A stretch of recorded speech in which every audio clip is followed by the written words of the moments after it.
Welcome to our channel. आज हम चाणक्य नीति का 14 अध्याय शुरू करेंगे। तो चलिए शुरू करते हैं।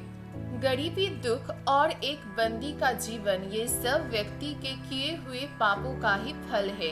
आप संपत्ति, मित्र, पत्नी और राज्य गंवाकर वापस पा सकते हैं, लेकिन यदि आप अपनी काया गंवा देते हो तो वापस नहीं मिलेगा।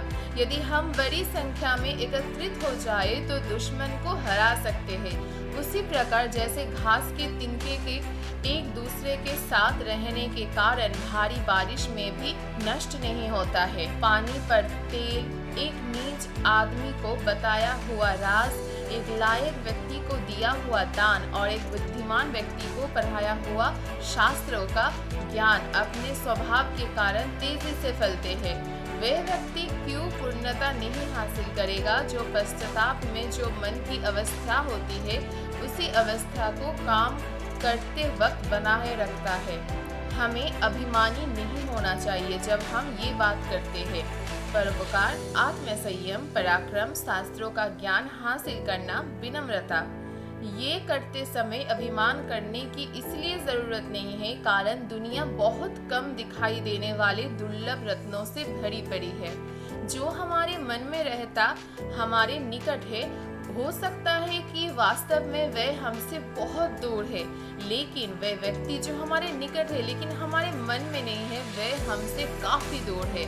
यदि हम किसी से कुछ प्राप्त करना चाहते हैं तो उससे ऐसे शब्द बोले जिससे वह प्रसन्न हो जाए। उसी प्रकार जैसे एक शिकारी मधुर गीत गाता है जब वह हिरण पर बाण चलाना चाहता है। जो व्यक्ति राजा से, अग्नि से, धर्मगुरु से और स्त्री से बहुत परिचय बढ़ाता है वह विनाश को प्राप्त होता है। जो व्यक्ति इनसे पूर्ण रूप से अल्पित रहता है उसे अपना भला करने का कोई अवसर नहीं मिलता। इसीलिए इनसे सुरक्षित अंतर रखकर संबंध रखना चाहिए। हम इनके साथ बहुत सावधानी से पेश आए। अग्नि, पानी, औरत, मूर्ख, सांप, राज परिवार के सदस्य, जब हम इनके संपर्क में आते हैं, क्योंकि ये हमें एक झटके में मौत के घाट उतार सकते हैं। वही व्यक्ति जीवित है जो गुणवान है और पुण्यवान है, लेकिन जिसके पास धर्म और गुण नहीं, उसे क्या शुभ कामना दी जा सकती है।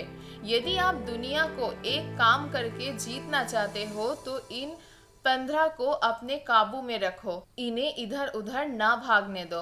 5 इंद्रियों के विषय, जो दिखाई देता है, जो सुनाई देता है, जिसकी गंध आती है, जिसका स्वाद आता है, जिसका स्पर्श होता है। 5 इंद्रिय, आँख, कान, नाक, जिह्वा, त्वचा। 5 कर्मेंद्रिय, हाथ, पाँव, मुंह, जननेंद्रिय, गुदा। वही पंडित है जो वही बात बोलता है जो प्रसंग के अनुरूप हो, जो अपनी शक्ति के अनुरूप दूसरों की प्रेम से सेवा करता है, जिसे अपने क्रोध की मर्यादा का पता है। एक ही वस्तु देखने वाले की योग्यता के अनुरूप बिलक बिलक देखती है। तप करने वाले में वस्तु को देखकर कोई कामना नहीं जागती।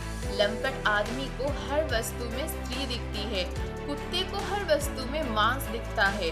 जो व्यक्ति बुद्धिमान है वह निम्नलिखित बातें किसी को ना बताए। वह औषधि उसने कैसे बनाई जो अच्छा काम कर रही है, वह परोपकार जो उसने किया, उसके घर के झगड़े, उसके पत्नी के साथ होने वाली व्यक्तिगत बातें, उसने जो ठीक से ना पका हुआ खाना खाया, जो गालियां उसने सुनी। कोयल तब तक मौन रहते हैं जब तक वो मीठा गाने की काबिलियत हासिल नहीं कर लेते और सबको आनंद नहीं पहुंचा सकते। हम निम्नलिखित बातें प्राप्त करें और उसे कायम रखें। हमें पुण्य कर्म के जो आशीर्वाद मिले, धन, अनाज, वो शब्द जो हमने हमारे आध्यात्मिक गुरु से सुने, कम उपलब्ध होने वाली दवाइयाँ, हम ऐसा नहीं करते हैं तो जीना मुश्किल हो जाएगा। कुसंग का त्याग करें और सज्जनों से मेल जोल बढ़ाए। दिन और रात गुणों का संपादन करें। उस पर हमेशा चिंतन करें जो साक्षात है और जो अनित्य है उसे भूल जाए। तो यहीं पर खत्म होता है चाणक्य नीति का 14 अध्याय। Thank you for watching this video.